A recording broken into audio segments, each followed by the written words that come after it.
Welcome back to the channel, everybody. I'm Mark Fisher. I'm Megan Fuller. Today we're going to give you a tip that not only could save your tournament and get you back to weigh in time to weigh those fish and cash checks, but to be honest, Megan, this could save your life as well.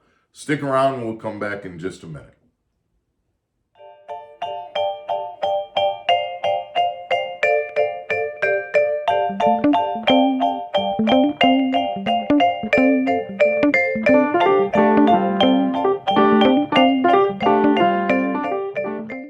Megan, before we talk about this item that we're going to get to, just want to make sure that we're reminding everybody, please, if you like the suggestions that we're about to give you today, please hit the like button, the share, subscribe for sure. If you're not a subscriber yet, we wish you would do that for us and be a part of the Mark Fisher Outdoors community. And we talked about this over Thanksgiving. Guys, we really do understand that when you watch our videos, you are giving us your time, and we appreciate that. And we understand that you're taking kind of a gamble. You don't know whether the thing that we're going to talk about is going to be interesting to you or something that you've known about for years and kind of a waste of your time. You're taking a risk to hit that button, see what we got going on that day, and give us a look. And we appreciate that. We realize what you are giving to us, and that does not come lightly.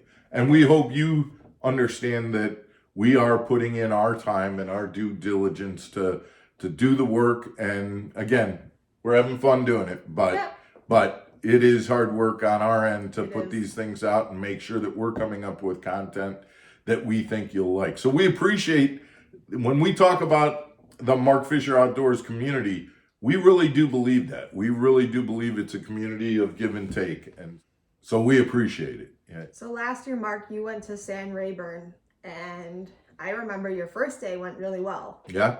But your second day did not. I didn't hear from you much, and in the afternoon, you didn't even make it to your weigh-in. Didn't even make weigh-in, no. Yeah, it took you a few hours, and you were saying that you had boat troubles, the battery died, all these things happened, and it was scary. Yeah, I got lucky actually, because what had happened was I had caught fish early on the second day, thought things were going well, and I had my aerator pumps going all day long. And I was also using a lot of electronics, fishing points and things like that. And by the time, and I really wasn't running around very much. And so by the time the end of the day came, I went to crank my main battery to get back to weigh-in, and I had no battery power at all. And I have always been someone that carries jumper cables in my boat. That's been a way. I've had it happen in the past where if your batteries die because of that, because you're running your electronics and your aerators and things like that, if your batteries die, you flag someone over and you got jumper cables in your boat. You don't have to rely on them to have them, and you jump start your boat. I never had a battery pack in my boat. And so what happened was it was the end of the day and my boat wouldn't start. And because it was the end of the day and because of where I was located, guys were flying back to the weigh-in, but they were, a mile away from me going 70 miles an hour heading back to the weigh-in, and I'm waving and things like, exactly, I'm doing that, but they can't see me, because they can't hear me or anything like that. It turns out that I ended up calling a good friend, Stu Arthur, who had already put his boat on the trailer, and he ended up driving, put his boat back into the water, came over, and he had one of these chargers and jump started me, and I got in. So you're right, I never weighed fish on that second day, because by the time I got in the weigh-in, things were over. The trailer was backed up and gone, and so to speak, and it was done. But since that time, I have gotten myself the Schumacher 1582 portable charger. And this portable charger really is pretty affordable. I've seen them advertised anywhere between $89 and $169.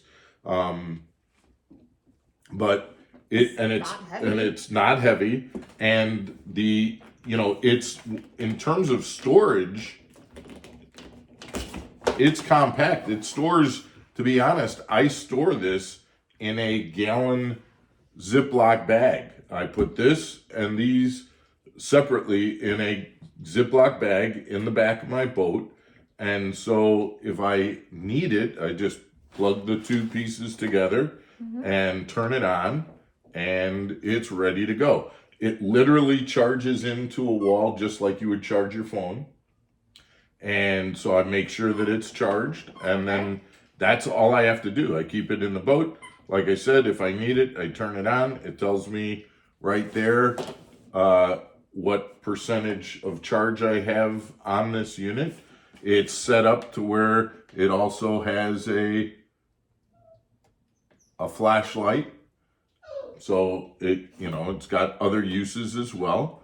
You put this unit on your starter battery and it starts immediately. You don't sit there and wait for it to charge your battery. It's pretty much giving you the power you need to start your main motor right off the bat. And then obviously your main motor has a generator where it will generate power for your battery as it's running. I would not fish a tournament without one of these in my boat moving forward. It's just too valuable of a tool to have, and it makes perfect sense to not rely on jumper cables when you can have something as simple as this in your boat at all times. I wouldn't even say rely on jumper cables, but you'd have to rely on someone else. Exactly. I think that's more the thing. This is the situation where at this point, when you have this in your boat, you are self-sufficient. It's interesting, I think of fishermen and I think of the boats and I think of just bait and rods and reels and line and all that. But when we talked about, the importance of label makers and now this, there are other items, right?